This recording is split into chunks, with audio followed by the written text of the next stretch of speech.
So good morning, everyone. Okay.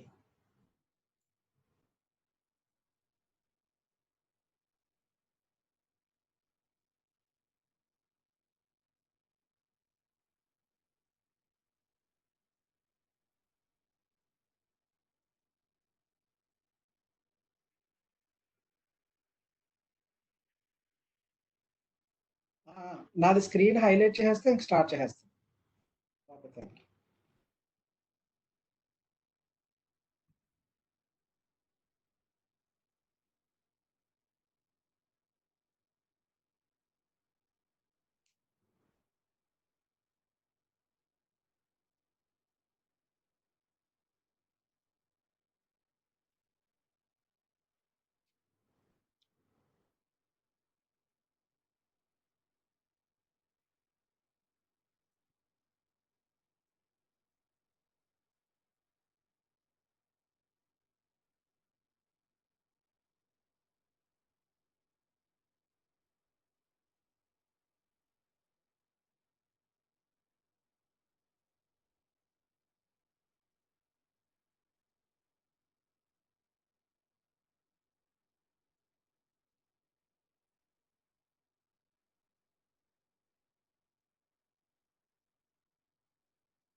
Rama Reddy గారు good morning sir.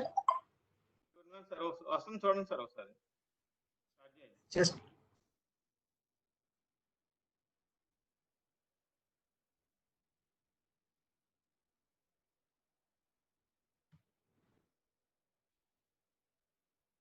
view my screen, sir. Please sir view my own screen first. Share చేయండి sir, share కాంటాక్ట్స్కి వెళ్ళండి. My screen. Just share కాంటాక్ట్కి వెళ్ళి share చేయండి sir. okay. So full screen my picture once first.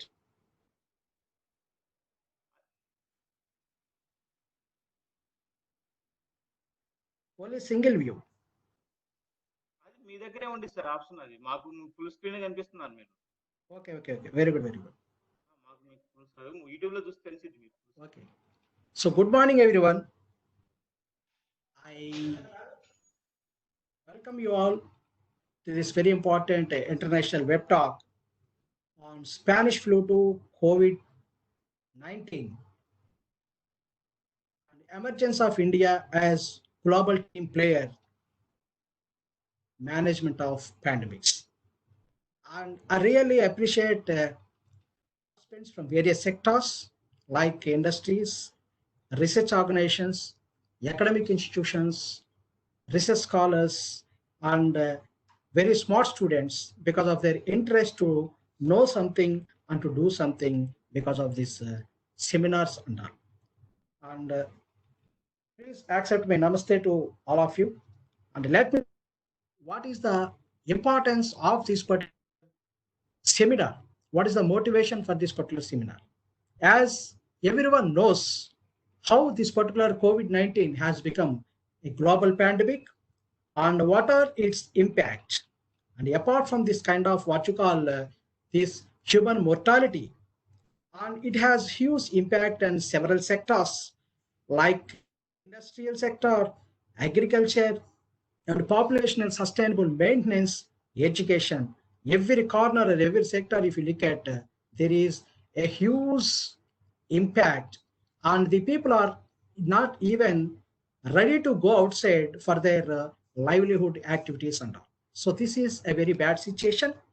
And another important thing is here, if you now there is no guarantee for this kind of how long it continues, and now the people are getting a kind of what you call questionnaire among themselves, what to do and how to do and why to do.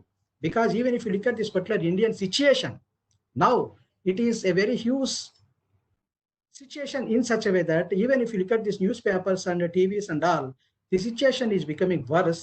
And because of this, lot of questions are being raised. How long it continues, how it happens, whether we can sustain or not. These are all the most important questions rising among the brains of many of the human beings. not only for the administrators, academicians, and bureaucrats, politicians, for everyone, it is a big problem. And in particular for research scientists, there is a huge stress on these research scientists, what they are supposed to do, how they can support this kind of human population. Because this is the particular situation everyone knows and everyone feels that we are not having a particular medicine, we are not having a particular vaccine for this particular thing, and what to do and how we can get off all these things. And another thing is, if you are looking at this kind of situation, it is happening in such a way that and you are getting some sort of information, the virus is being changed because of its mutations and all, and the impact is also getting increased in some areas and getting decreased in some areas, and again it's a kind of a floating matter, something like that. How it is happens, why it is happening, and in particular thing, that how to just manage this kind of situation to have our sustainable life. So these are the many of the questions each and every individual is having. So to clarify most of the questions, how this particular virus has been come out, how it is impacting the society, and how best, in fact, we should have our own protection, and what are the things happening. And one more thing is that India, many people feel that in India, there is no progress as far as the development of vaccines are concerned and the development of what you call medicines are concerned. But it is not at all correct. And India has become a global player in many of the activities, even in particular scientific and technological aspects. That is the reason that many of the global companies are having CEOs or managing directors from Indian side. So to clarify this, and also let you to know what are the things happening actually in India regarding the progress of development of vaccines and all, medicines and what are the cares, in fact, we are supposed to take all these things. We need to clarify all these things. So that is the reason we have a very good expert here. And I'm so happy that we have an expert here, a research scientist, an excellent research scientist, industrial research scientist. Now he is with us that and it's most fortunate as for us to have this his presence to meet our research person, the presenter for this particular thing. He is Dr. Krishna Maringanti.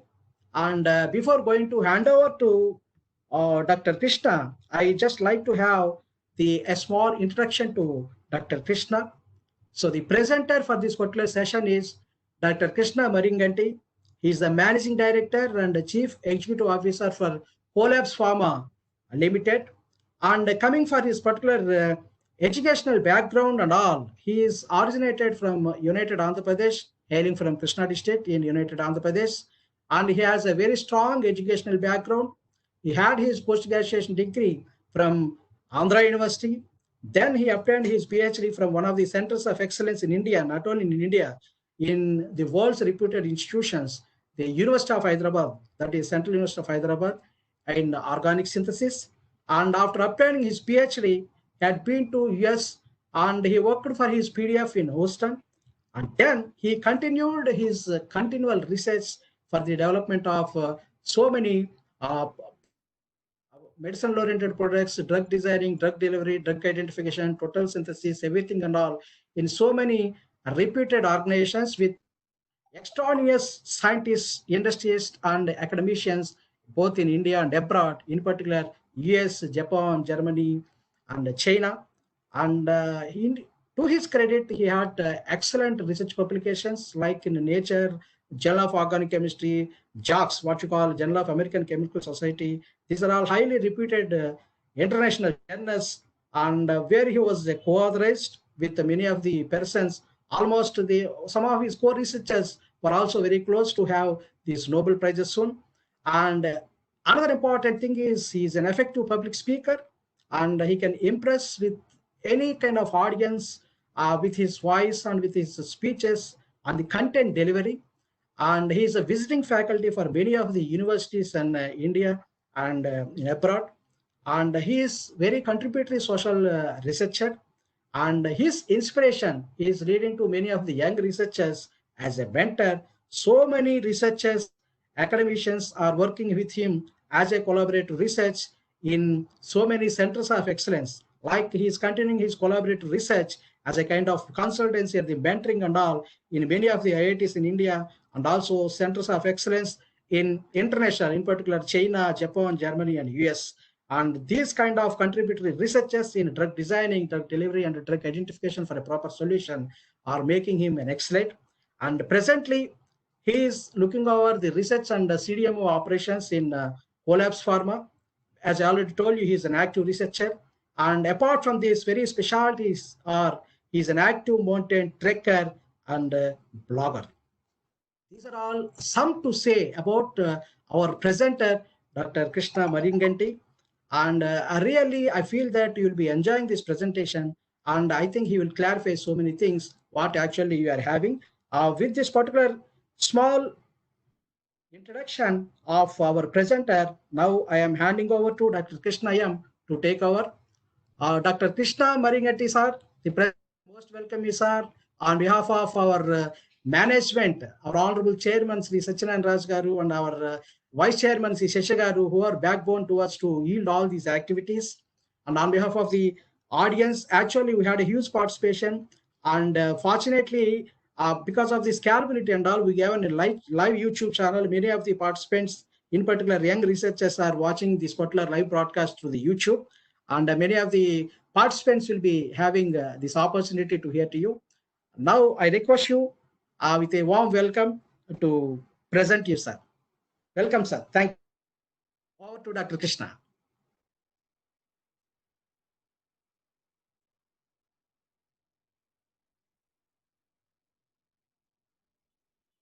Dr. Krishna, please unmute you, sir, please.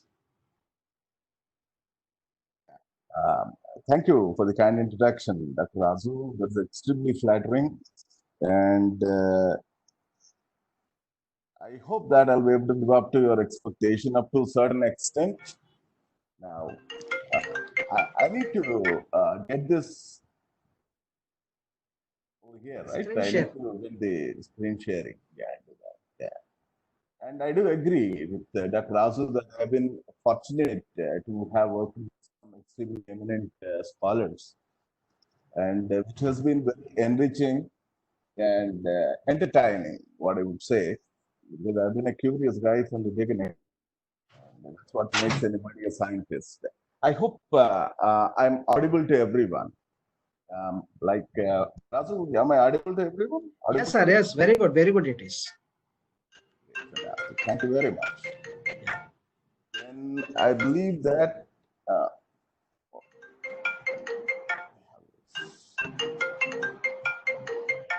without further ado, we go straight to the presentation. Yes. Good morning, everybody. Good morning, everybody. Good morning, sir. Please. Hope everyone is doing good during the pandemic times. And I hope that the lockdown has been lifted in most of the towns. I think it is kind of limited to the containment zones now. And this is a very unique situation for all of us.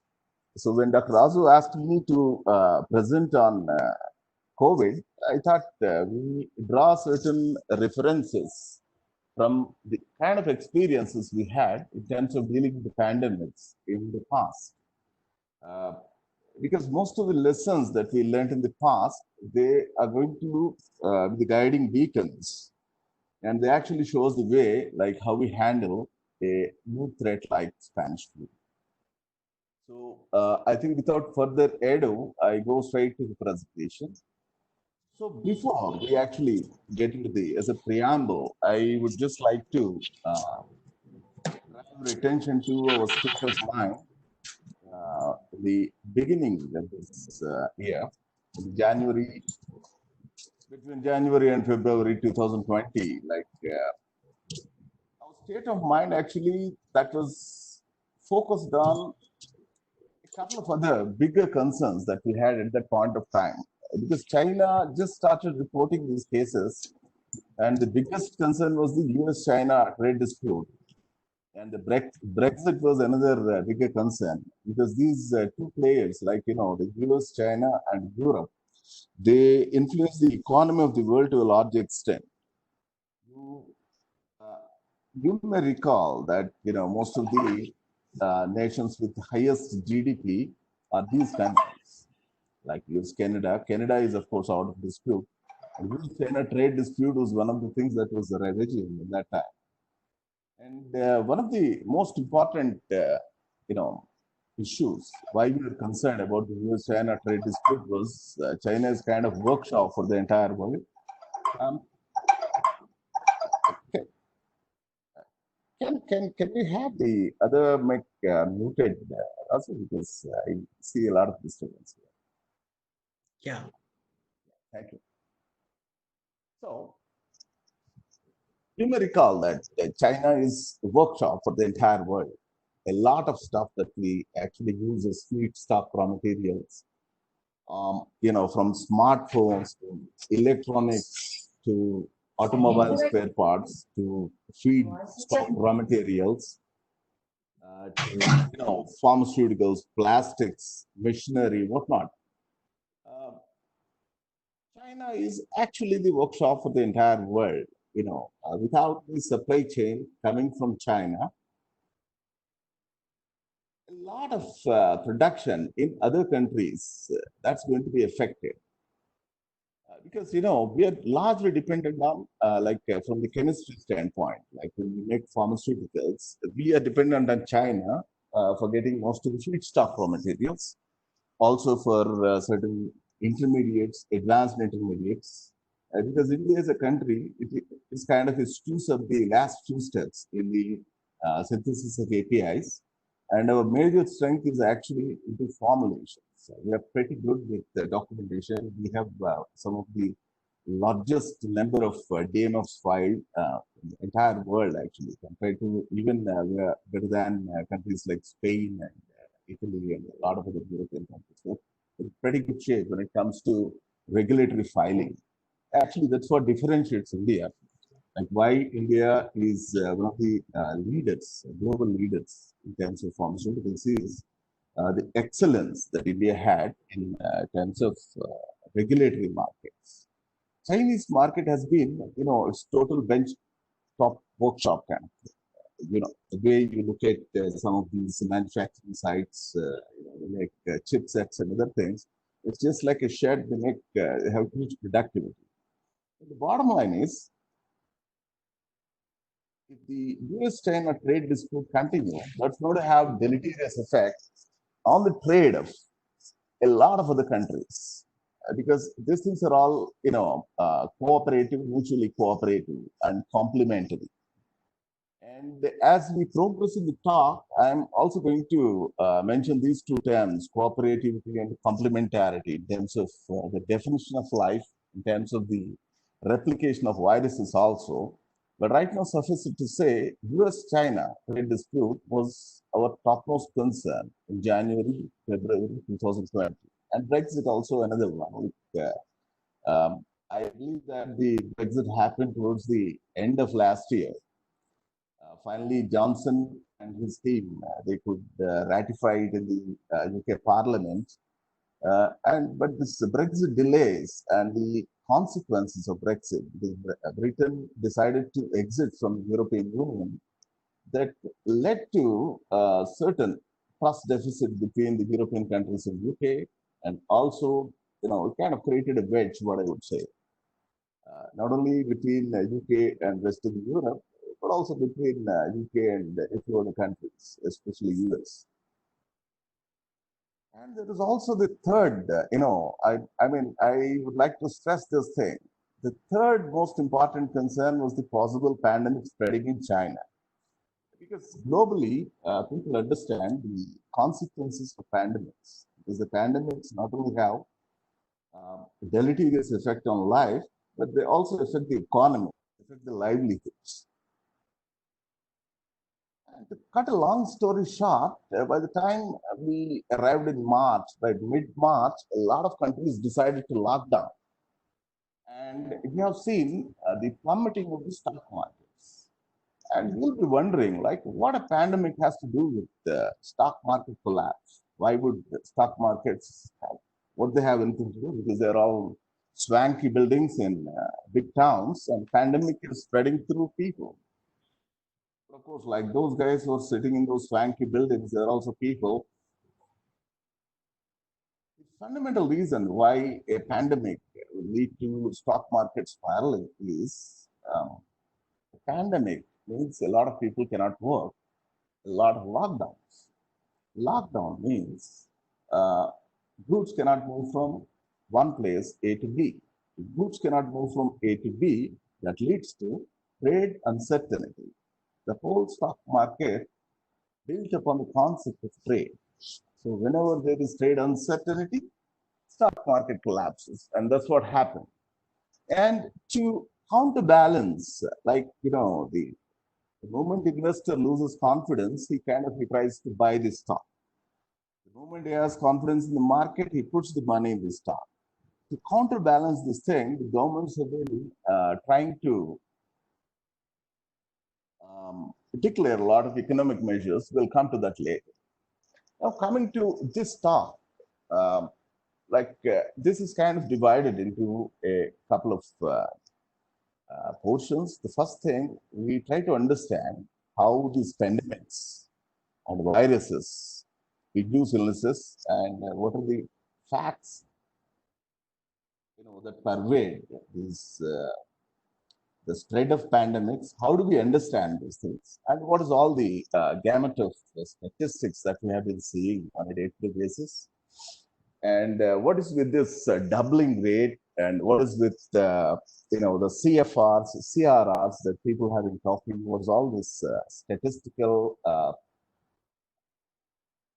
know-how, mumbo jumbo that we have been exposed to recently? And then we move on to more scientific aspect, like why we do not have so many therapies. Like the reason for kind of prostration that we have when the COVID caught us by surprise. Why we do not have proper medication? Why we are using weird things as prophylactic means something like hydroxychloroquine, and somebody suggested, in Iran, people started drinking hooch, that's illegal alcohol, and actually illegal alcohol killed more people than COVID at some point of time in Iran. And I believe that President Trump, he advised, some kind of injection of antibacterials or putting some kind of UV light on people to get rid of the COVID. Like we are getting all kinds of weird ideas. So we see like why the discovery and why the commercialization of antiviral drugs is different and a lot more difficult than discovery of drugs with other diseases, for example, CNS or antibacterials, or even with cancer, where we have um, a very well-defined target that can be attacked. Okay. And then we also cover a couple of aspects like vaccines. And most importantly, as the talk is that also mentioned a couple of times, does India stand in the entire, spectrum of activities, right from the management, from public health point of view, to the supply, global supply of essential medicines, and where do we stand compared with? I would like to draw obvious comparisons with an earlier pandemic. Um, I'm not sure how many of you are aware. There was a pandemic in 1918. It was so red because none of us are born at that time. That was the end of the World War One. That was called. It was the first global flu. It was a flu pandemic, H1N1. That killed a lot of people. And believe me, in India, about 12 million people died during the first pandemic of flu in 1918. Between 1918 and 1919, a lot of people in India died. And the situation was extremely miserable, horrible. Like there was no medication. The only medication known was aspirin. And we discussed those aspects point by point as we go forward. Now, as I said, we try to understand what's with this term virus. I hope that all of you can see something that's looking like a bouquet, that red and white, very beautiful thing. Actually, that's a computer representation of an HIV virus. Now, look extremely beautiful, and they are there everywhere. What exactly is virus? If you look at the standard Webster definition, an infective agent that typically consists of a nucleic acid molecule in a protein coat is too small to be seen by light microscopy and is able to multiply only within the living cells of a host. Now, the crucial part, too small to be seen by light microscopy. That's the reason why these viruses have kind of eluded the detection and attention of people for a long time. And trust me, the number of viruses are huge. Like, 10 nonillion viruses. It's a huge number. Okay, the Avogadro number is 6.24 into 10 to the power of 23. That we believe that is the number of molecules present in a mole. This is much bigger than that. It's at least a billion times bigger than that. Now, but there's so many viruses on Earth, actually, they should be infecting practically everything on Earth. And, only they should be surviving. But how come, we all got evolved from the sea to, right now to the stage of having this webinar at this point of time? The reason is not all these viruses are harmful to us. Only a handful of them cause illnesses. One very fundamental reason why virus, cannot cause illness is virus is a kind of, it's a pretty docile parasite. Viruses, they cannot replicate on their own. Actually, that's one of the reasons that begs to another question. It's a more philosophical question, is virus alive or not, which we come in the next part of the talk. Now, actually, these viruses, the Latin origin for the term virus, it says it's poison. People use it to think that it's bad air, something not belonging to normal Earth. They thought they actually compared this spread of viruses to witchcraft or Saturn mostly. Saturn, like those who are exposed to Bible, Saturn is the epitome of evil. Is a very big evil figure. He is kind of bad boy, big villain. He's Saturn. Now, the second question, who's Diamond Princess? Diamond Princess is not really a princess. Diamond Princess is a ship. It's a cruise ship. And what's the relation between virus and cruise ship? I think we'll come to that discussion eventually. Now, let's have a very cursory look at the types of viruses we have. We have both DNA and RNA-based viruses. As I told you, the virus cannot replicate itself, but it does not mean that it is devoid of, having a genetic material. It does have a capsule, it does have a place for DNA or single-stranded RNA, or it can be positive single-stranded RNA or negative single-stranded RNA or double-stranded DNA or even single-stranded DNA. But single-stranded DNA viruses are not very important in terms of human pathology. And the viruses that I mentioned over here, these are the broad viral families that would affect human beings, excepting the tobacco mosaic virus that actually affects plants. Now you see that the virus can have a polyhedral structure like an adenovirus. What's an example for adenovirus? I guess conjunctivitis is an example for adenovirus. And we have spherical viruses like an influenza virus. Whatever having COVID is also a spherical virus. It can be spherical or a kind of a slightly compressed octahedral kind of thing. And bacteriophages are pretty large. Virus is supposed to be very small, but among the viruses, we have pretty large viruses. I think during the course of evolution, some of the viruses, they have grown really big. And bacteriophages, they come into that class. And believe me, the viruses are parasites. They don't leave anything. Viruses parasite on any organism that has a cell, and even some of the bacteria, they are infected by the viruses. So virus can infect everything, that can infect anything living that has a cell. So therefore, we have a lot of plant viruses. For example, tobacco mosaic virus is a plant virus. And some of the viruses, bacteriophages that we find in the sea, they actually, you know, um, they live with the sea bacteria, deep sea bacteria. Now you can see, like, you must have had some kind of exposure with pandemics earlier. So when we were kids, we all used to get polio drops. Polio drop is a polyvalent vaccine, and they used to give us booster doses also.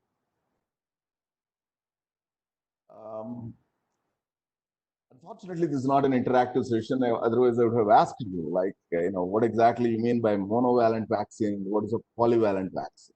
A polyvalent vaccine is something that can kind of effectively inhibit a small family of viruses. Monovalent is something that is absolutely directed. It can stop only one kind of infection. Now, because the viruses mutate, we need to have a kind of vaccine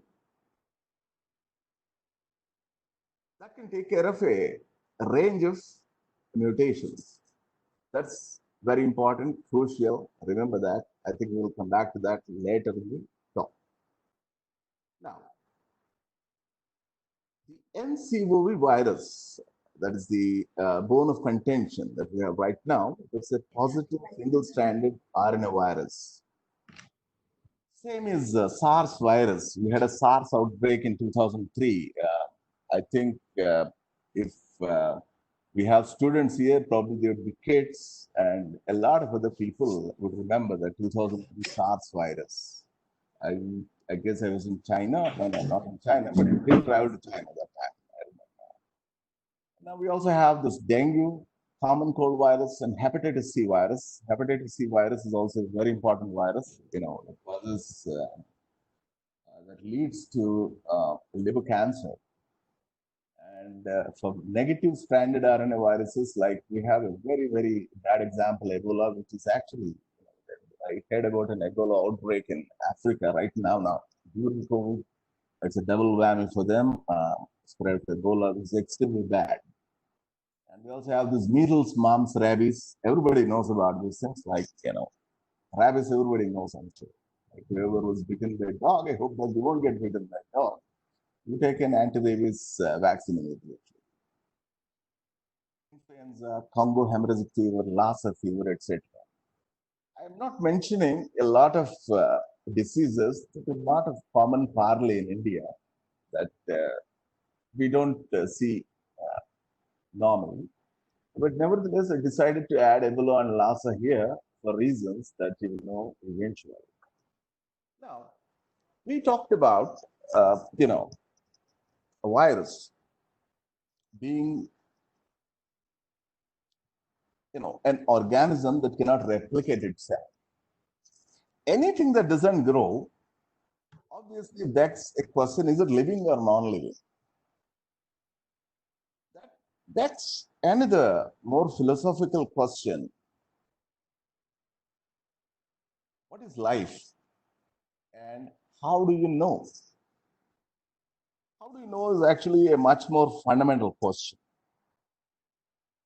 How do we know anything? For example, like, take it as a rhetoric question, rhetorical. I'm not talking about virus or living life per se. I mean, meaning of life per se. How do you know? How do you know anything? There are four ways of knowing a thing. One is a divine authority tells you. Somebody comes, wakes up, and says that God has told me this thing. He becomes a Messiah. The second way of knowing is human authority.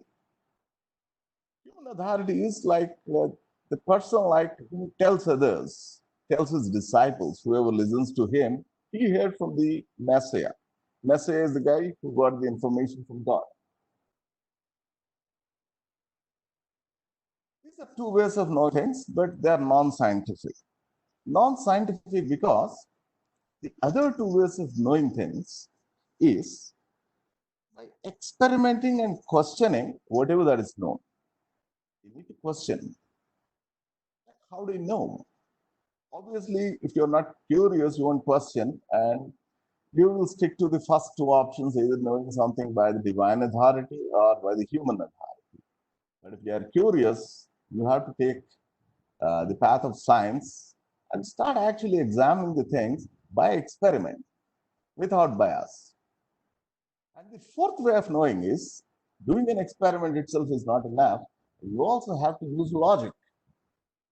By using logic, we understand, we try to hypothesize. A hypothesis can be changed. Science is never rigid because science doesn't say anything, it only observes, it tries to understand things. With no bias, and there may be certain assumptions. Now, coming to the question of whether virus is living or non-living, see, what are the basic tenets of life? Basic tenets of life is something that has a capability of self-replication, like it has to replicate itself. That's one of the basic tenets of life. It lives, it can grow, it can replicate, and it ultimately dies. Anything that has life has to die. Unfortunately, virus doesn't fall into that broad category of things that are dying. Some of the scientific discoveries, however great, they can sometimes deleteriously affect the progress of science. And one great example is Professor Stanley. He got a Nobel Prize for crystallizing and characterizing tuberculosis virus. Actually, the virus can be crystallized. It's like any other compound. You can't crystallize a human being, you can't crystallize a dog, you can't even crystallize a bacteria, but you can crystallize a virus.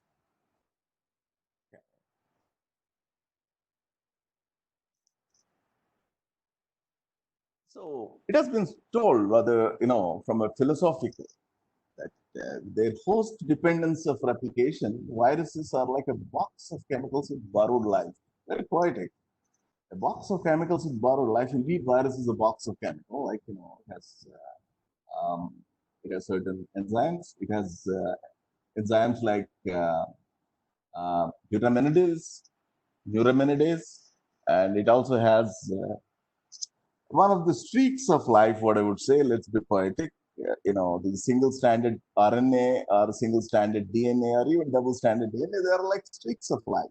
Like it has, it's not totally life, but it somewhere comes in the gray area of life. It's not dead, it's not living. I think those who studied physics, you remember this particle in a box problem and Heisenberg's hypothesis. You remember that? It's neither living nor dead, but it can replicate. So for most practical purposes, because of the crystallization, people have considered virus as a curious chemical. And that's a little myopic to consider something that's actually affecting human beings as a chemical, and biologists, they didn't have too much interest on viruses except as a curio, an interesting beginning for life, the potential beginning. A lot of people didn't even agree that it is part of life or even life evolved from virus. It's a very debatable question. That kind of led to a kind of stasis in terms of scientific research. Not too many virologists, as you see, if you look at the number of microbiologists, the number of people who pursue virology are not too many. And even the virological labs that we have in India, we have very few centers of excellence for virology. And, they're extremely good centers of excellence.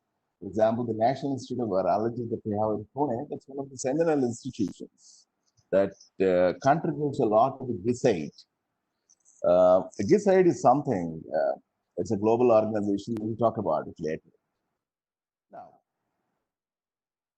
we have to agree that virus, leaving the philosophical conundrum, whether a virus is living or non-living, it falls into the gray area between life and something totally material, chemical, and that actually affects the life deeply. You need to understand that viruses, actually the viral diseases are majority compared to bacterial diseases. Viral diseases are almost 60 to 65% compared to bacterial diseases. Bacterial diseases are a minority, but you think that disease means bacteria most of the times, except for common cold or something like seasonal measles or stuff like that, right? Now, this actually takes us to the next level. The virus, having agreed that virus falls into the gray area between life and death, we need to attribute certain qualities to the virus. No, we don't really have to attribute. Virus itself attributes because it is very smart. What virus does, it actually hooks to a host cell and it uses all the techniques in the book to evade a immunological response. What is an immunological response? Any foreign body detected in any biological system, that the immunological system detects that foreign body and it tries to neutralize it. If I can draw your attention, let's suppose the way we breathe. When we breathe, how many of you know the breathing process? It's called homeostasis. How oxygen actually enters the body, and it's carried by blood to the brain. And what is the relationship between this and virus that we're talking about? So one of the things that you realize after the lockdowns, I think very reluctantly the government of India asked everybody to start wearing masks. Why do you have to wear a mask? Mask is, let's suppose you are infected and you are in a kind of early stage of inoculation of the virus. You should not infect others that easily, accidentally, to contain the possible spread. And how do you infect, or how do you get infected by others? Through the droplets, aerosols of the virus. When somebody sneezes or when somebody speaks, the viral particles, the viral load is discharged sometimes. It comes out of the mouth and you can accidentally pick up while breathing. And breathing, it's a bulk process. Breathing depends on bulk flow. Like you take a lot of oxygen into your lungs, and the air is kind of the second important, physical aspect is diffusion. The air that goes to the lungs by bulk flow, it is diffused into the blood. And while getting diffused into the blood, it crosses a lot of, very sensitive membranes. We call them mucous membranes that are kind of wet. That gives a fantastic domicile for the virus. And virus, catches hold of those places, finds the epithelial cells, and starts infecting the person. And when it starts infecting the person, the virus hooks to the cell, it somehow fuses into the cell, it translates, and then it exits, and it starts replicating. Actually, it uses cell for replication. And the moment a new viral droplet comes out, a new viral particle comes out, the immune system of the body detects, and it starts sending, how many of you have seen a blood report? Blood report, you see there's neutrophils, basophils, all these things. They're indication of an active immune response. If there is an active immune response, obviously you get fever, you start coughing, you get red eye, you get all kinds of indications. The virus, as I said, is smart enough in many cases to evade, to actually avoid, to go around getting that kind of a immunological response. So you may be right now, you may be carrying a lot of viruses which are potentially not affecting you. They'll be there. But sometimes, sometimes what happens is when the virus transmits from a human being to animal, and animal to a bird, and bird to again human being, let's suppose. During these shifts, what we call them, uh, I gave this in the last slide. Enzoosis. Enzoosis is animal getting affected by pathogen. Zoonosis is the transfer of that pathogen from an animal to human. Okay. Enzoosis is an animal getting affected. Zoonosis is the transfer of that pathogen from animal to human. In these transitions, viruses, they develop certain mutations. As we discussed some time ago, these viruses basically they have genetic material, something like RNA or DNA.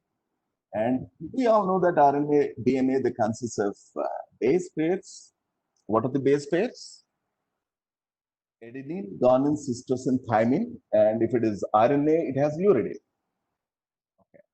And, it's a temptation to tell you why RNA has only uridine, it does not have cytosine, but I think we'll not have time for that. We'll move on. Now, these mutations can make a virus extremely virulent, as it happened in the case of 1918 Spanish influenza. We call it mother of all epidemics. 1918 Spanish influenza is called mother of all epidemics. Let me tell you a little story here. 1918 was a period, I believe that's after the murder of the Franz Kaiser Wilhelm in Germany, a world war broke out, and that is what is famously known as the World War One. The World War One, we had the triads and the Axis, and America joined hands with the Axis forces. And because there's a war situation, the media was highly censored. So if there is a pandemic in one place, media never reported it, or the government never wanted the media to report it. So because of that, what happened? There were cases here and there of a mild pandemic initially, of a kind of flu that killed a few people that came, and a lot of people shook it off, brushed it off as cold in 1918, early 1918. Italy, France, Spain, and places like that. But because of the war situation, the information did not reach out to others. But nevertheless, some information did reach America. That time, Woodrow Wilson was the president of America. Now, what Woodrow Wilson did is he also censored the information because he wanted to send his soldiers to Europe. And he sent almost 80,000 soldiers in the first one. And I guess he sent another 120,000 soldiers along with doctors, nurses, huge paraphernalia to Europe. While he did that, there were rumors in America about a possible pandemic situation in Europe, but he kind of brushed it off, saying that it's a common cold. Actually, it's very easy to get confused. This is another aspect that probably we'll be discussing. Like, what's the difference between a common cold and an influenza pandemic, COVID-19, SARS, MERS, and a lot of other things. One thing at a time. Now, the Spanish influenza, that's famously known as the first outbreak of H1N1. That was first reported in Spain. Why Spain? Because Spain was a country that did not participate in World War. That was a neutral zone, Spain. So the media was free. So a lot of doctors said they have found, a strange wave of Spain. Actually, it came. It was a very, very mild outbreak. What they had in the first one. It's a very mild outbreak. And it had the symptoms, common symptoms like fever, chills, cold. And they thought that it is something somewhat new because of the reasons that were pretty unique to 1980. So this is 2020. We have all kinds of drugs to combat COVID-19. Like, people are talking. Donald Trump was talking about prophylactic hydroxychloroquine. I'm sure that he's getting excellent advice from Dr. Fauci. India is supplying hydroxychloroquine to the entire world as a prophylactic thing. Even India is advocating as prophylactic medicine to the citizens of India. But still, I advise you to get the advice from a proper doctor, not from Love Agarwal. Like, I guess he's the guy who's coordinating the affairs from center, Ministry of Health and Family Welfare, HFW. Okay. Now, the origin of Spanish flu is not exactly Spain. It was first reported in Spain. And Spanish people, they called it French flu because they thought it came from France, but they're not sure. So they're pretty humble, very nice doctors in Spain. And when they tried to publish it in the journal Lancet, these publications, the reviewers laughed at it and they called it Spanish flu, but they rejected the publication. Compare it with the coronavirus that we have right now. We also get this fever, cough, rashes, lack of smell, breathlessness. Lack of smell. Yeah. Have you ever heard of this thing? Lack of smell is a very important indication of this thing. So loss of sensory perception is a kind of a unique characteristic of coronavirus. This has something to do with the coronavirus that's hooked into the ACE2 receptors in the body. That's something that is beyond the scope of this talk. We will not discuss that. But nevertheless, the symptoms between Spanish flu and coronavirus are similar. The origin of that Spanish flu is unknown. Origin means like you have to trace the details back to the patient zero. And those details, like during the World War I, they are impossible to get. And, the governments deliberately, they have hidden the records. Most of the governments, they have to do that to boost the morale of their soldiers and also the people. And this coronavirus, the origin is supposed to be China, the wet animal market of Wuhan. Actually, the whole world is very angry with China from a certain angle, though even this we are not entirely sure whether it really originated from China. It's only a supposition. And here I need to tell you a little thing about the eating habits of Chinese. China, there is a thing called traditional Chinese medicine. One of the fundamental tenets of traditional Chinese medicine is food is medicine, medicine is food. So I've seen a lot of viral WhatsApp messages going on here and there, alleging Chinese that they were eating bats and stuff like that.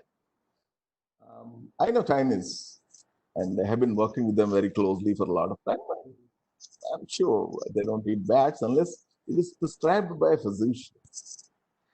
A traditional Chinese doctor would actually prescribe to eat a bat under certain conditions given by him. They need to be adhered to very, very thoroughly. In case you have asthma or certain allied diseases. So in China, food is medicine, medicine is food. So there is a fundamental lack of understanding, from the ways, Chinese ways and the rest of the world ways. So probably, that makes them the buttoned up jokes once in a while. Yeah, one of the things is, their inability to pronounce R. That's another thing. Okay. Now, what we have right now is a very severe, apparently very severe coronavirus wave, Whereas the Spanish flu first wave was not that very severe, it was mild. So mild that actually people ignored the first wave of Spanish flu. But then what happened? The war was over, the armistice was signed, and a lot of people, even during the war, a lot of the soldiers, when they get wounded, they were sent back to America in ships. And in most of the ships, actually half of the ships got infected. The ships were the main carriers of the disease to the continents. The same thing happened to India also. Those days, India was ruled by the British, and some Indians, they participated in the World War One, and we had very strong military presence of Britain in India, and there used to be a lot of exchange of passengers because this is part of the Great Britain. A lot of ships used to come and they used to dock in Bombay. And what happened is these soldiers they went to their villages, and the villagers who acquired the pandemic, who acquired the influenza from the soldier, they went to some other town, and actually it spread like wildfire in America within a short time. It spread so much like a wildfire, like, the entire world was completely taken by surprise because they had no idea. So far, the only kind of pandemics that were known were measles, cholera, and Black Death.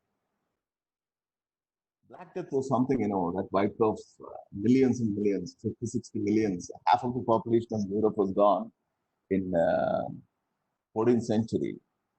Probably there is this famous story about Ebola. The Ebola used to, the Ebola's presence was there in some of the Asian countries, Turkey, and down the not Ebola. This Black Death is plague. Now, plague presence was there in some of these Turkish nations and some of the Arabian nations in a few countries. And those days, the Ottoman, the king of Turkey, was very strong king. And he used to invent reasons to invade the European Union. So there was this incident, like in the market, like, there was a drunken brawl one day, and one Muslim soldier was killed by a Christian merchant. So that made this Turkish king invade Italy. And while invading, they brought plague to Italy. And what these Italians of that town, what they did is they kind of fled to another town called Kaffa. Now in Kaffa, they kind of barricaded themselves, and this guy was waging a war. And mysteriously, a lot of people from this Turkish contingent just started dying. The reason for that was plague. And when they died, the dead bodies, they get piled up, and suddenly that general, he got a brilliant idea. He started catapulting those dead bodies into Kaffa town.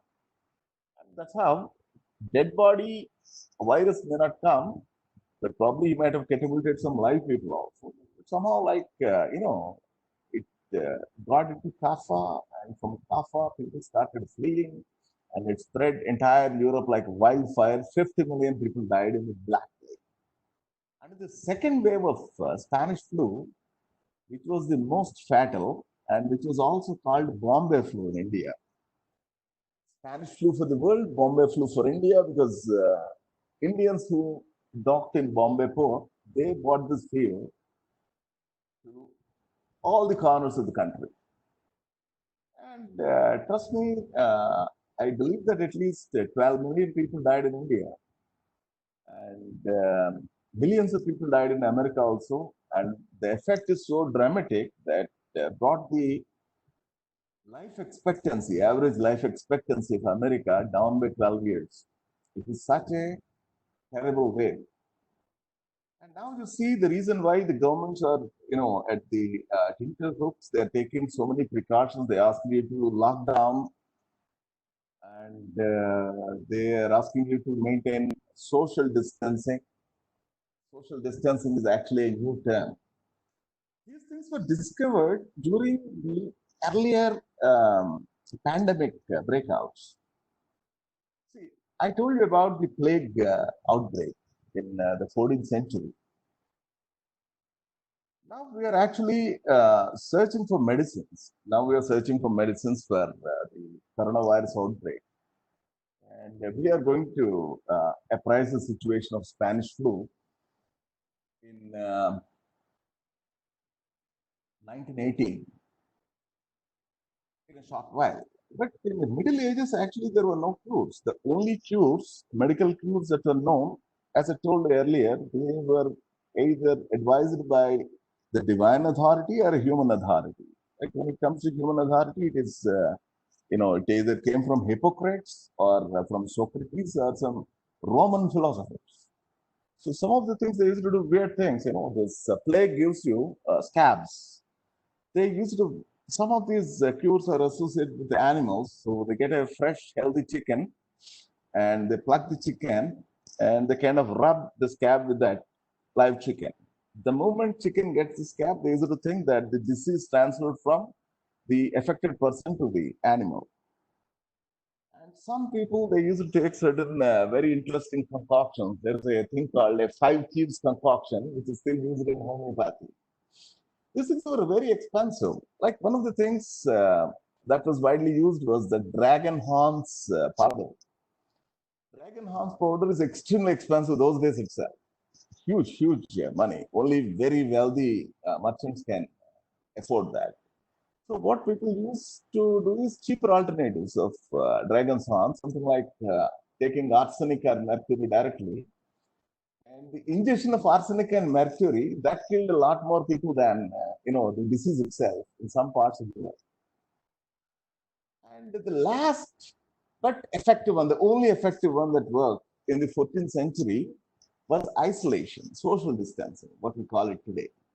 They completely quarantined the areas, and that kind of stopped the spread. Out of several things, weird things that they tried, one of the things, even including the use of leeches to draw the bad blood, because those days they did not have the concept of virus. They used to think that virus is bad blood.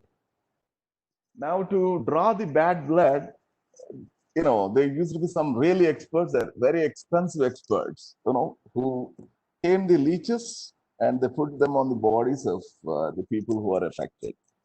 And now those leeches, they are supposed to draw the bad blood from the patient, and the entire process is very expensive.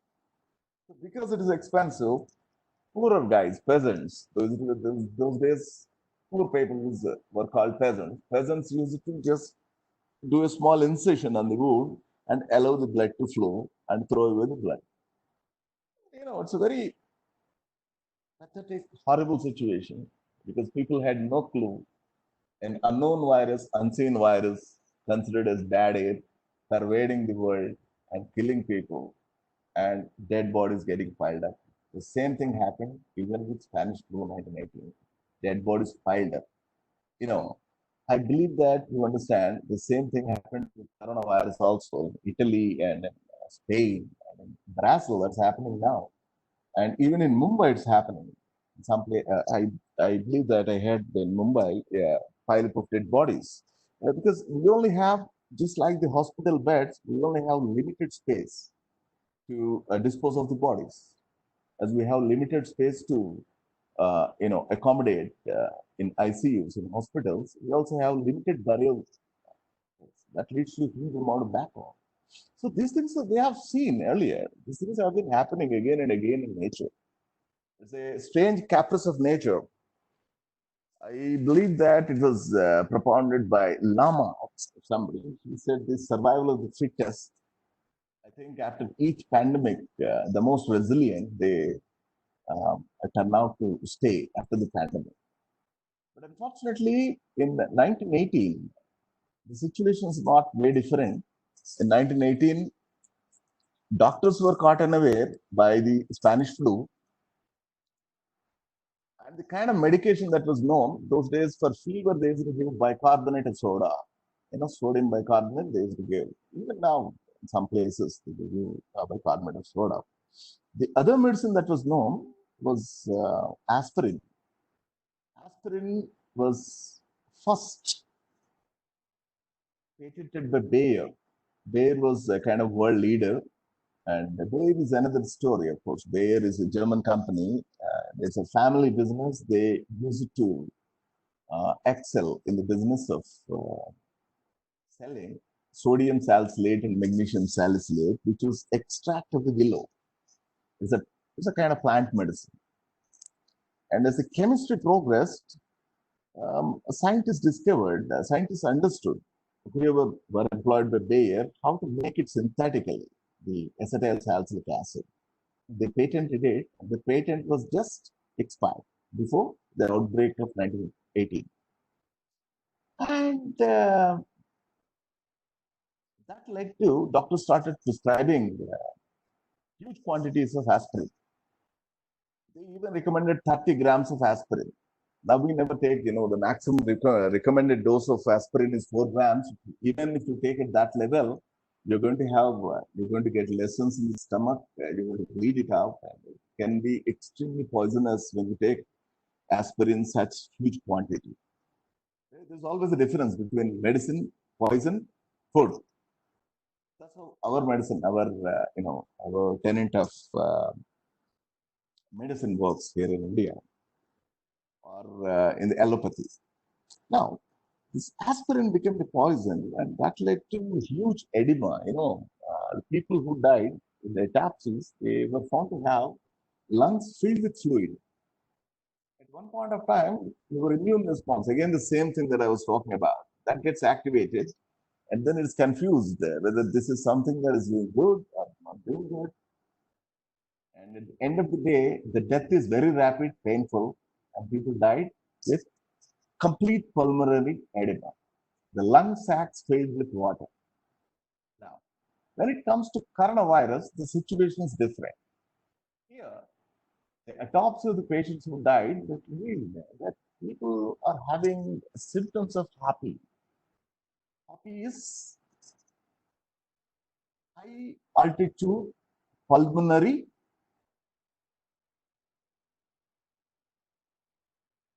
edema. At high altitudes, actually, lungs, they kind of inflate. I try to tell you how hemostasis works. When you take large amounts of air inside, now let's suppose the pressure we have in this room is 760 millimeters of Hg. The partial pressure of air that you have in the blood is only 40 millimeters of Hg or so. Not more than that. Because the pressure is kind of lost, like in the lungs, probably you have 100 millimeters of Hg. By the time they cross this pulmonary wall, the thin tissue that surrounds the areola and stuff like that, we call it. Once it crosses the boundaries, the blood partial pressure is not more than 40 mm Hg. Also, blood also has some certain amount of carbon dioxide. When you go to high altitude, what happens is the pressure decreases. I want to drive attention to the top of Everest. If you go to the top of the Everest, the pressure is almost 45, 50 millimeters of Hg. So how the breathing works is because of the pressure difference that we have, the lungs, they take up in the bulk flow, the oxygen goes inside. Oxygen contained in the air, and that's sucked into the blood.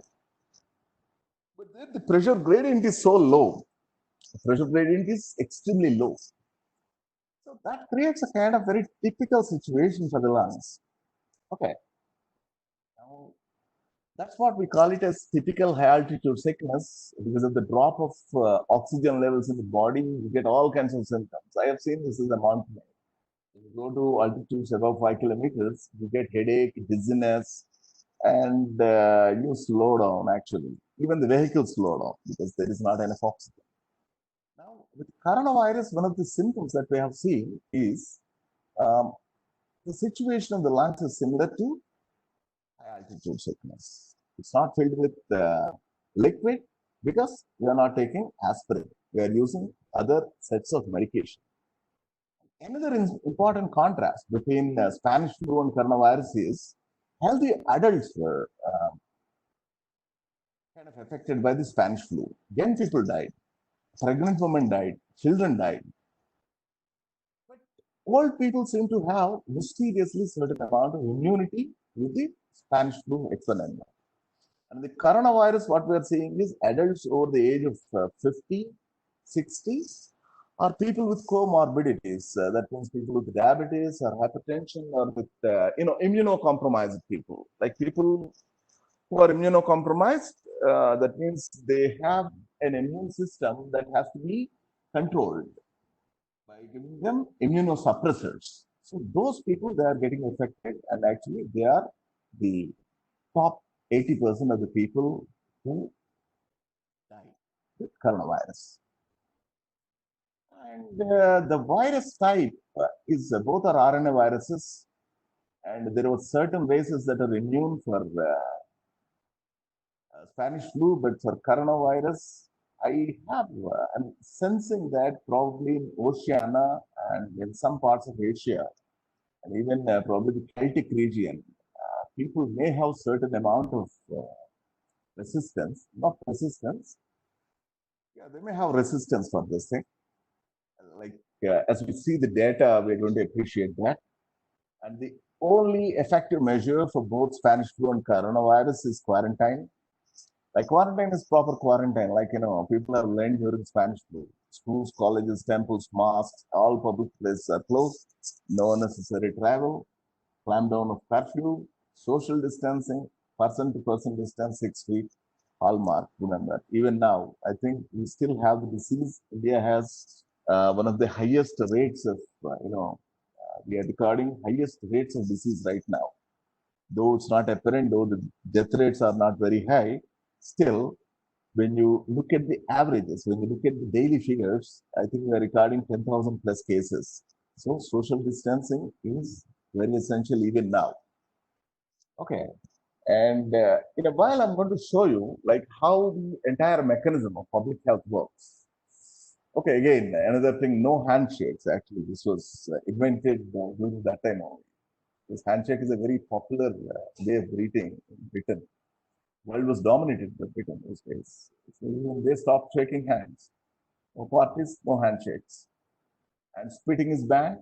PPEs are in short supply all the time. You have to make your own PPEs or use something as a PPE. And doctors are in short supply then and now. Ventilators were not, used routinely those days. Ventilators are used, but they are in short supply today. And ventilator is also another debatable thing with coronavirus. Like, if somebody is having a weak lung, I don't want to jab a ventilator tube into his lungs because the ventilator injury can also cause death. Because the virus started spreading at such a short time, the world kind of opened up the scientific communication, even though we do not have sufficient data to describe whether people who are dying on ventilator, they're dying 100% because of virus. Actually, to a large extent, they're dying because of virus. But there are also some injuries that are happening with the lung injury because of the intubation. Okay. And vaccines are not available for that. Vaccines are not available for this. But there is a vaccine for flu, which seems to be ineffective. Because most of the people in America, they got these flu shots. They get these flu shots on a yearly basis. Booster doses also. It's ineffective. There was some debate because, in India, the spread started very slow. The whole world looked at India as a model because in India, most of the people, they got this BCG vaccine. In India, like only the vaccine that everybody had is BCG. Polio also most of the people have. And looking at the viral genome, it's suspected that BCG could be effective, but it seems to be a fad. It does not seem to hold a lot of water because in India, the rate of infection is growing. Dr. Rasu, I guess that we are crossing the timeline. Please do not hesitate to give me a twinkle, when we have just 5 minutes time. Now, another very interesting thing, during Spanish flu, there was alcohol ban in America. A lot of states in America, they have banned liquor, booze ban was there. They banned the sale of alcohol. Like as it is in Gujarat. I think Gujarat is the only dry state in India, and I think even in Andhra Pradesh, N.T. Ramarao tried it once, tried this alcohol ban. Those days, a lot of states in America, they wanted the temperance because that was post World War. They wanted to try, alcohol as one of the cure, but alcohol is not available. A lot of people, like the sailors and the soldiers who came from Europe, they started cooking up, they started bootlegging alcohol. Actually, the World War One is not the cause, but the Spanish flu and the alcohol ban that created a huge bootlegging industry in America. Bootlegging is, you make illegal alcohol, hooch, and even that hooch that contains methanol and that killed a lot of people. And I suppose the same thing happened in Iran. Like in Iran, also alcohol ban is there. People started getting illegal alcohol, and at one point of time, a lot of people died in Iran due to this alcohol poisoning. And one of the worst cities that was hit by Spanish flu was Bombay. And right now, in India, it is still Bombay, Mumbai. Because in 1918, the name was not changed. And for Spanish flu in America, it was Philadelphia. And for coronavirus, now it's New York. It's one of the worst hit states. Actually, I wasn't noticing the time. Okay, 1 p.m. Got it. What time is it now? 12:30. Excellent. Now, we talked a few scary things about the spread of the disease. How do we know? Again, I'm coming back to the very first question I asked. How do you know? Because God has not told us, no human authority told us, but the experience is going to tell us.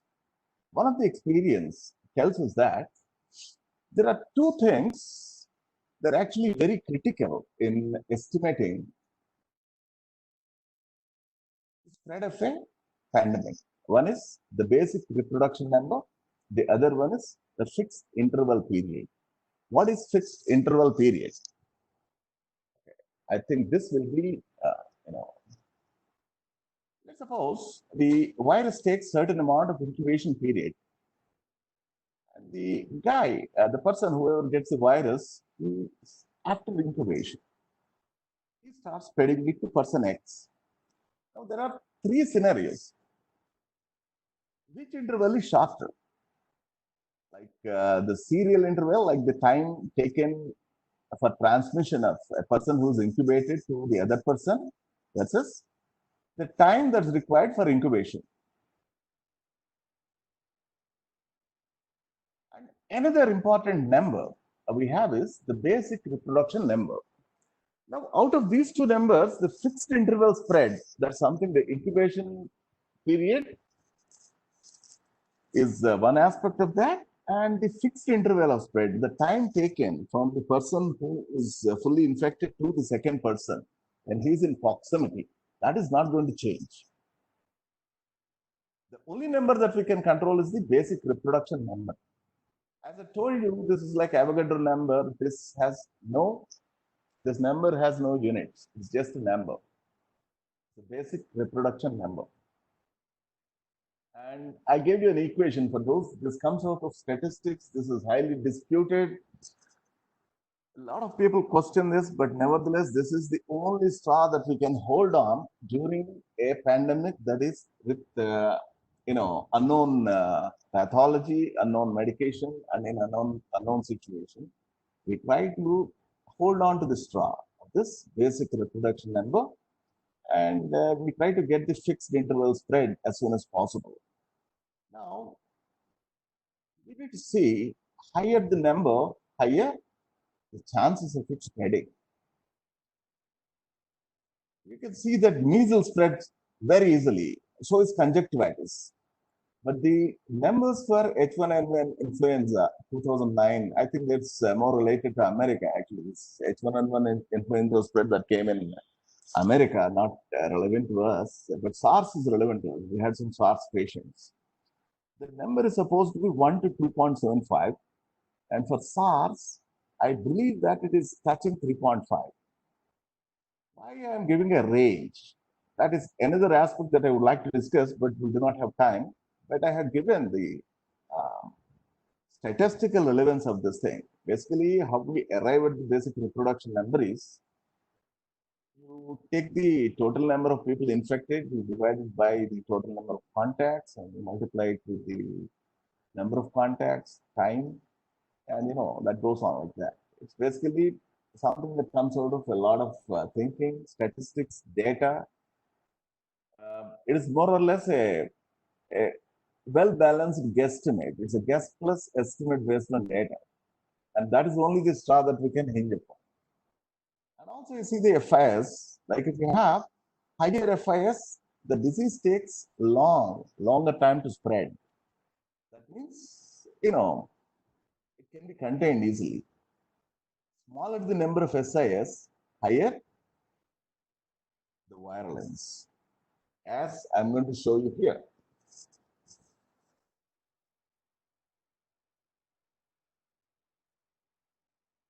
Secondary transmission that actually depends on the same. If the incubation period is more than the serial interval, which is the cause, which is the case with COVID-19, that is the reason why, we are seeing such huge spikes in numbers.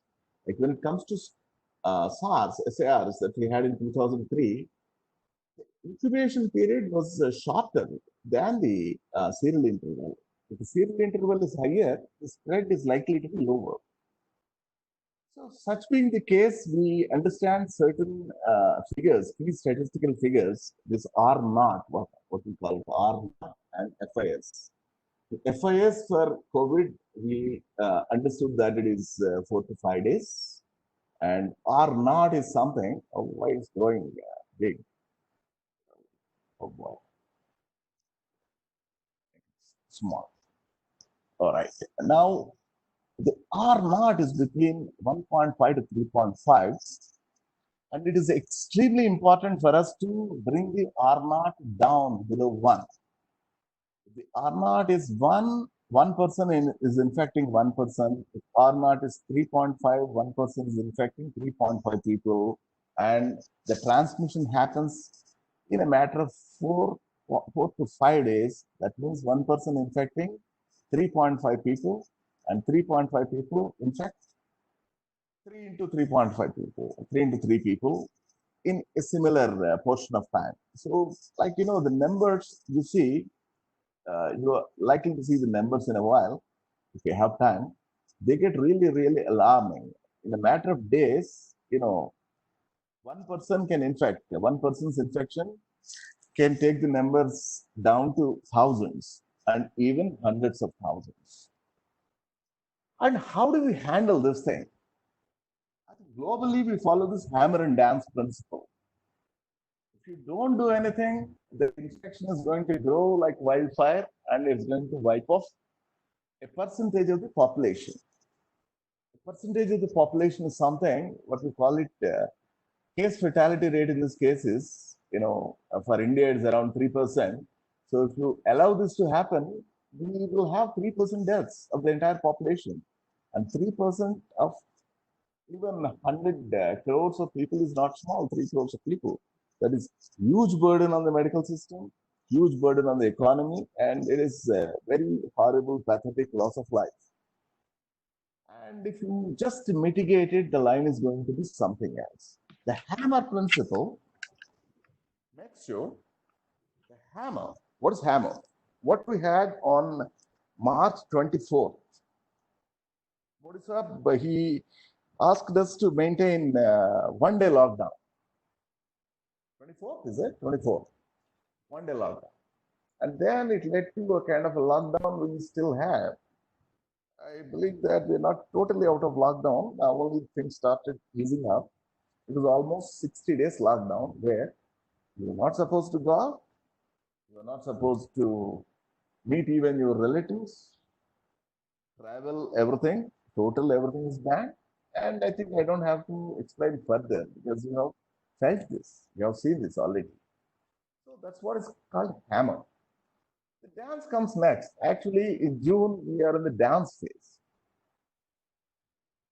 By the time, during the period of hammer, like what we're going to do is, I have listed out. The hammer means people are going to stay where they are, stay put. They cannot spread the virus. At least one thing is taken care of. Now, this gives us time to recruit personnel. This also gives us to buy things. We didn't have PPEs. We could buy PPEs. We didn't have ventilators. We could buy ventilators. And we didn't have proper testing kits. We could buy testing kits. A lot of things could be done during the hammer period. Once the hammer period is done, the dance period comes, where you mildly loosen up the um, restrictions. You allow the economic activity to happen. You need to understand the hammer comes down with heavy cost. If you do not have the day-to-day business operations, I think the economy is going to suffer as a direct consequence. Some of the industries like hospitality, travel, they're in a serious problem right now. Serious problem because the activities are shut. Therefore, the dance period comes to allow the livelihood to spread. So it's always the versus. It is a balance between the hammer is allowing the life to grow. The dance is to allow the livelihood to happen. Unfortunately, in India, we had this issue of migrant workers. Migrant work, something that was people thought unawares. But in principle, this is what everybody does, and it's a time-tested principle, the hammer and dances. Right now, we're dancing. Now, how many COVID cases are there? I think these questions everybody asked, and I think we try to answer and we try to satisfy ourselves. I think we're going to leave these things here. But one major, I think only one point I want to stress here, the asymptotic cases that are capable of spreading the viral disease, they are the things that are going to be the differentiating factor. Now, I believe that we have a daily growth rate of 4.5%. Like I have data for the last 15 days, and rate of death is around 4%.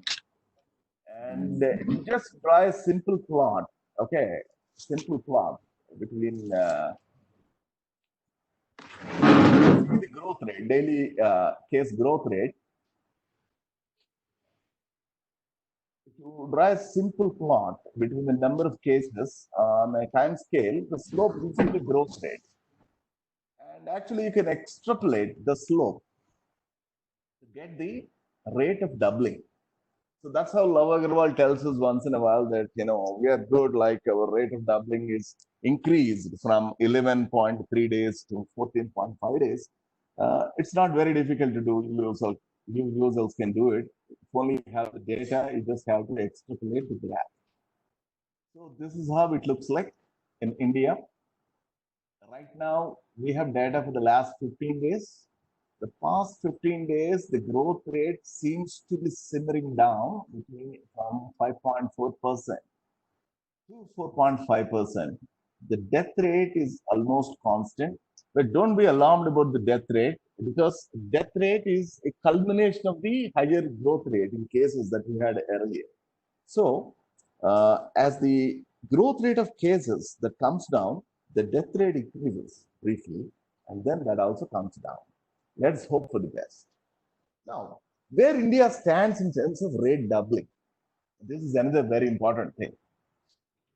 And Mr. Love Agarwal, he keeps saying that India is very nicely placed, but when you look at the countries that are worst affected, so far the United States, United Kingdom, Germany, Australia wasn't affected, Spain and Iran, they had the worst possible effect. I mean, the pandemic, but looks like it's coming down. The curve has it is quite past its peak. Now, I think the first wave is almost going to be over in some of these countries. The first wave. I'll come to first wave later because usually the pandemic comes in first wave, second wave, third wave, and usually by the time fourth wave, people get herd immunity. Okay. Right now, the alarming thing for India is the doubling rate. That's still 17 days. We are still in the growth phase. Daily number of cases are touching almost 10,000 plus. We should be doing. I think we have already gone through this thing. I think I'll skip this slide. So only one detail that I would like to touch in this thing. What is CFR? CFR is case fatality rate. The case fatality rate versus the case recovery rate. How many people are actually dying? Okay, per 100 patients, per 100 recorded patients, COVID, how many deaths actually happened? These figures are actually dicey because we never know the exact number of patients unless the testing is done. And the testing is a little lax in India, but nevertheless, we have to go by whatever the figures that are available. So going by the figures, for India, Iran, and most of the countries, the same problem. It's not limited to India. Now, the CFR is case fatality ratio, and the CRR is the case recovery ratio, like how many people are recovering from the case. And we can see that China is exemplarily good, 94.33% of the people have recovered. Iran is also doing good, unless there is a second wave, they're still, they're past the danger. India, the case is 47.83%. That means we still have people in the hospitals. But the best thing, solacing thing that we get is the CFR-CRR ratio. The CFR-CRR ratio lower, we are actually, it seems we are in a better situation. That is the number of people died divided by the number of people recovered. It is less than 0.1 for us. It's around 0.08. I guess only Oceania has better figures than us. Russia is better, 0.026. And when you look at the continents, Oceania is still the best, 0.015. And I'm going to have some data for the Celtic regions, like, and Baltic region, not Celtic, Baltic region. I think Baltic region people, they have a certain amount of, they're more resistant than others.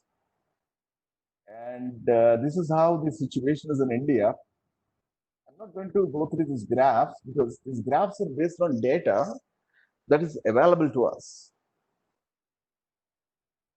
Okay, now we have crossed 200,000 cases and we are crossing so many deaths. And the trend in active cases, you look at the three graphs, the third thing that shows certain amount of flattening. This is something an encouraging thing. If it is going very steeply, that means it's a cause of concern. As it is flattening, we hope to see that it goes down soon. That's what the message I would like to give you. I think these statistics also I'm going to skip at this point. And even these statistics, there's a cumulative number of deaths. These statistics also we skip because India is somewhere in between these things. Like we're not, but if you look at the whole thing, the only point I would like to impress upon is right now, US is the worst affected country. US is the worst affected country because of certain policy slowdown in the country. Because Trump was a little dubious about taking up the social distancing, about a lot of other things, about slowing down the economy. Like they were worried about the livelihood economy protection initially, and they have taken very, very hesitant things. And what Mr. Trump believed is he stopped, flights from China, and he thought that is very good. Unfortunately, the spread of virus doesn't work that way. A lot of people who thought that they stopped flights from China, they had really, really bad surprise awaiting them. Okay, now we are coming to the crux. Unfortunately, we just have 10 minutes of time here. So I try to cut short some of the history. Historically, like, I won't tell you that the first antibacterial discovered, Salvarsan, in 1910. And from then till 50 years, there no antiviral was discovered. The very first antiviral discovered was in 1962. That is for a DNA virus infection. That's a herpes infection. And for years to come, we only had drugs happening for HSV infections. That's a DNA-based virus, and most of these drugs, they closely resemble the nucleotides. I believe that you will not be able to see these structures in this slide, but in this slide, you can see the structures clearly.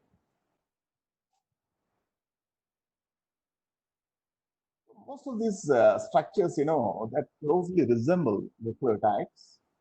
That's one very interesting feature that, I can discuss on for quite a long time, but unfortunately, we do not have time. I'm going to wrap it up in 5 minutes by telling you, again, coming back to the comparisons that we had with Spanish flu and this COVID. Spanish flu, they had used as prophylactic medicine the famous drug aspirin. And I told you what happened. That led to pulmonary edema, and a lot of people died because of poison. Hydroxychloroquine, which is recommended as a prophylactic for COVID, is not that bad, but that does have issues. It did kill some people because that will disturb that will cause heart arrhythmia. That would disturb the certain patterns in your body. To put it, in a very naive terms. Now, we have been using hydroxychloroquine as a prophylactic medicine against the malarial parasite for a long time, and there's no problem in that. We have at least a reasonably stable prophylaxis. What is prophylaxis? Using a medicine as a preventive medicine. I do not recommend any of you to use any of these medicines. It is a note of caution, also a disclaimer. This is only for educational purpose. You're not supposed to take any medicine on your own. Medicine has to be recommended, prescribed by a doctor. Okay. Now, after this prophylaxis, we were totally caught unaware. After the infection only, we got the viral genome. And viral genome, a lot of work goes behind drug discovery. Right now, the only option we have is to run maze through whatever the known drugs that we have. That's what we call it, drug repurposing. And people have started using oseltamivir initially. Oseltamivir was the drug of choice for SARS 2003 outbreak, but it didn't have any effect. People also have used lopinavir and ritonavir, and that also didn't work that very well. People have used ribavirin, no effect. Tenofovir, no effect. Gilead Sciences recently,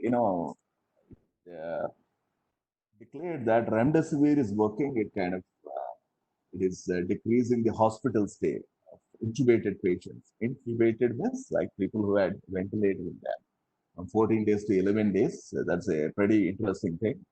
Favipiravir is another drug that has been accepted everywhere. Actually, it's a Japanese Toyoma Chemical Corporation's drug bought by several companies.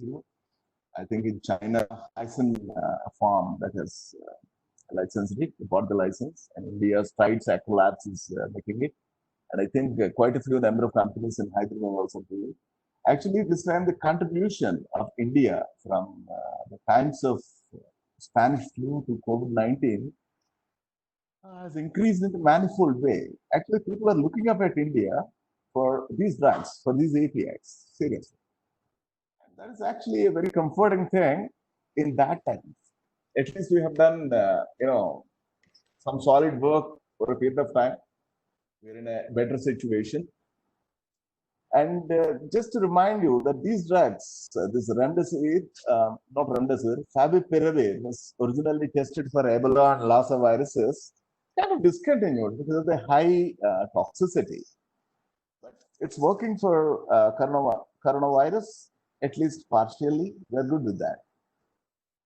And to run through this thing, drug discovery is a long process. It takes 15 years. So repurposing is faster. And the last thing that I want to tell you is about the vaccine development.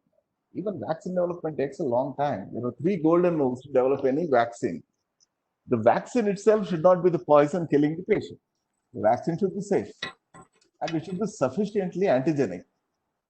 And it should have minimum booster dose requirements. And the whole, it's a gamut of developing a vaccine is a complex process and it takes a lot of cooperation between the countries. And India is actually in the forefront in that. We have this Institute of Serology, Pune, and we also have Bharat Biotechnics in Hyderabad, run by Dr. Krishna. He's a different Dr. Krishna.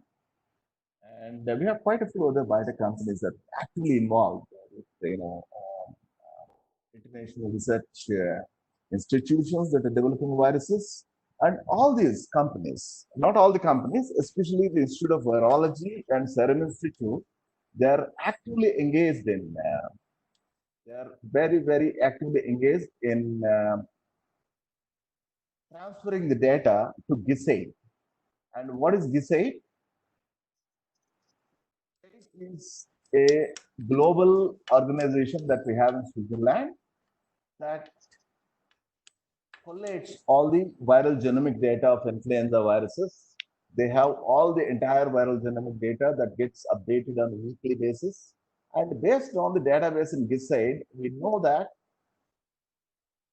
the COVID virus is still in antigenic drift phase. It did not enter the SIFT phase. Drift means there are a couple of mutations happening in the viral genome on a monthly basis. They don't have any schedule. Like, on second, I have one mutation, on 15, no such thing. Sometimes we can have 3 mutations happening in 1 week. But these are all simple mutations. They are not going to affect the virulence of this virus. Drift is only happening. Antigenic shift did not happen.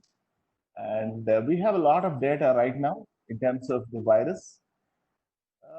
The vaccine may come, but vaccine may not come as soon as you expect. But this is extraordinary times. The amount of work on the vaccine development that happened for COVID is something unique that never happened in the history of humankind.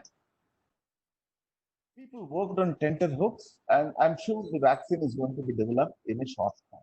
But it is never going to be, as you think, October, November kind of thing. It takes longer. But still, it is really, really, really fast. And I'm going to skip all these questions, which I thought if we had time to discuss, but maybe another time. One last thing that I want to tell you is about the testing and confirmation. And the golden, what I would say, the golden test for this thing is the RT-qPCR test. This is not an antigen test. It is reverse transcriptase polymeric chain reaction test. What is reverse transcription? Transcription of RNA to DNA is reverse transcription because this is a RNA virus, and RNA has to be transcribed into DNA. And the DNA, because we collect nasal and oral swabs. The oral swabs, they may contain small amount of virus only. That has to be multiplied for detection. Basically, this is a fluorescence-based detection technique, and this is multiplied. Actually, it has to be polymerized. It's called a polymerase chain reaction. Probably we can discuss this some other time. How the whole thing happens is reverse transcription and how exactly the test works. People use a Bio-Rad equipment for doing this thing. And at Colabs, we're also having a pretty novel testing process, like we're in the testing phase right now. This does not deal with RT-qPCR or anything. It's a different kind of test. And this is going to be a pretty rapid test and very inexpensive test. I believe that, it is not going to cost you more than $50. You get the result within 10 minutes. So I believe that we have crossed the timeline. And I move on to the acknowledgements. Ms. Paramita Das, she's our cost accountant. She helped me with a lot of statistics. As you can expect, I'm not really good with the Excel sheets and stuff like that. I need assistance, and she has given me a lot of assistance. And we have collected the data from John Hopkins, Worldometer, BNO Graphs, World Health Organization, And the raw data is transformed into some of these statistically significant things. For further information, you can always write to me. And thank you very much for your kind attention.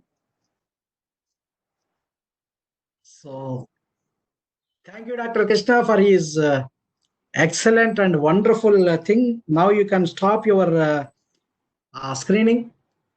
Now, requested participants, and you can have any kind. Please raise your hand so that we will unmute and you can ask your questions.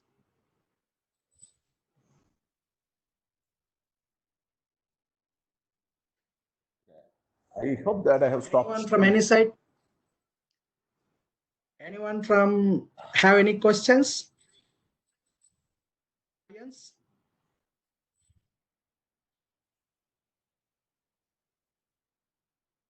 Hello. No, sir. No, sir. That we're good. Okay, very nice. This will be act like a normal PN junction. So we have a normal PN. Anybody is unmuted now. Now anybody can ask. Voltage. Sorry. Hello. Dr. Ellen Murthy is there? Please raise your hand.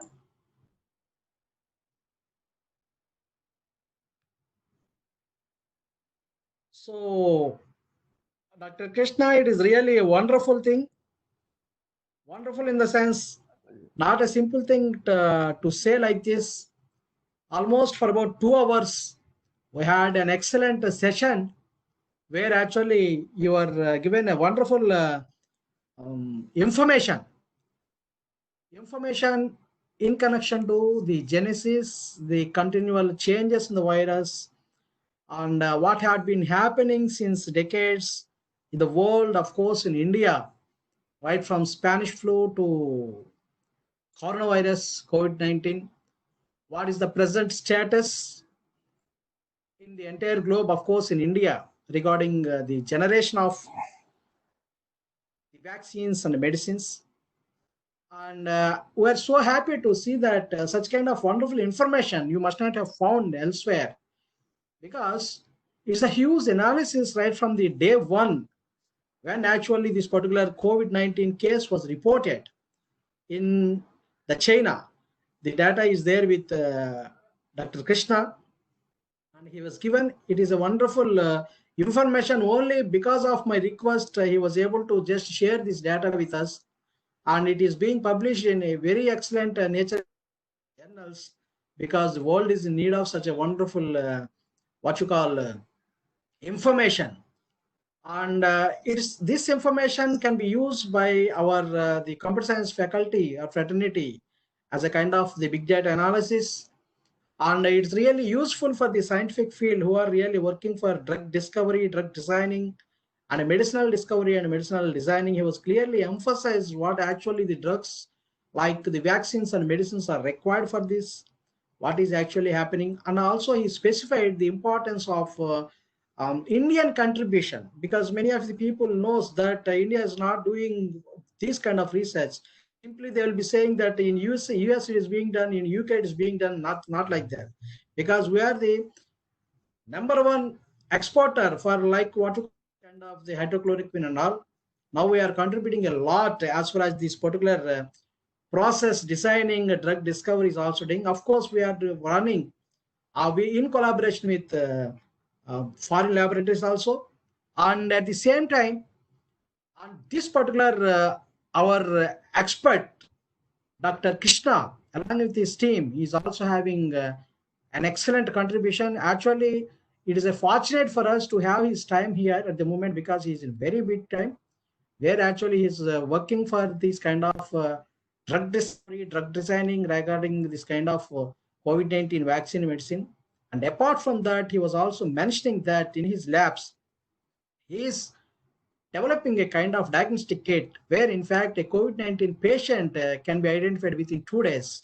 This is a big relief to anyone, because many of the people are feeling that if you are having any kind of isolation or what you call the quarantine, it takes 15 days time to get our kind of the COVID-19 result, like maybe the positive or negative. But we need not have to feel worry about this, because within 2 days we are going to get this kind of diagnosis. It is a wonderful, and this credit goes to Dr. Krishna and his team. And he is working with so many IITs. So many IITs are working and getting supervision, and IISc, Central University, and of course many of the universities in China, Germany, Japan, and US, they are working with Dr. Krishna. He is really a wonderful situation to have such a kind of an expert researcher, active researcher, active research in the sense the real-time worker for the real problem. Is practically indeed for us to have his presence. So I really fortunate enough that this kind of information may be passed to many of the people. Actually, there are so many doctors and researchers need this kind of information. And I thank everyone. These are my contact details. You can contact all these kind of things. And I already in chat box I given you. You can mail those who have already attended for this session. You can mail your WhatsApp number, and with a contest that feedback link for international web talk. Then after 1 o'clock, I will send you that feedback. And the feedback link, in case you need this e-certificate for this participation, because this is multidisciplinary talk, and feel proud that you are being a part of this kind of huge research involved expertise discussions. So you can give that, and maybe before 2 o'clock or 1 o'clock, I will send you. After 1 o'clock, that means it's already 1. Before 2 o'clock, I will send you this particular feedback link. You can send the feedback, and these participants who really enjoyed this thing, who given this kind of feedback, will be given this e-certificate maybe tomorrow. So I think it's really wonderful.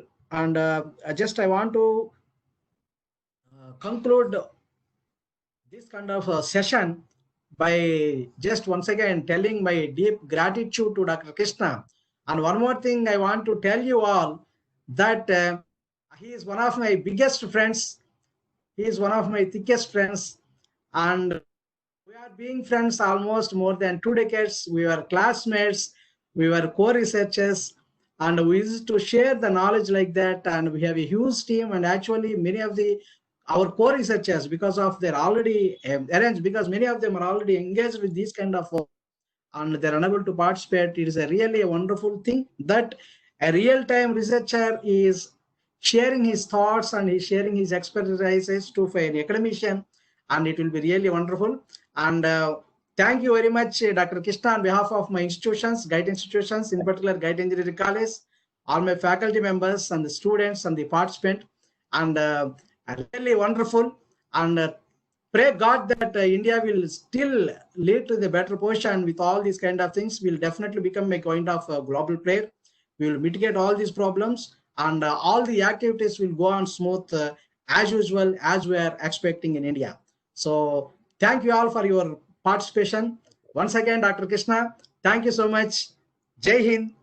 Namaste all. Bye. Now we can share. Thank you so much.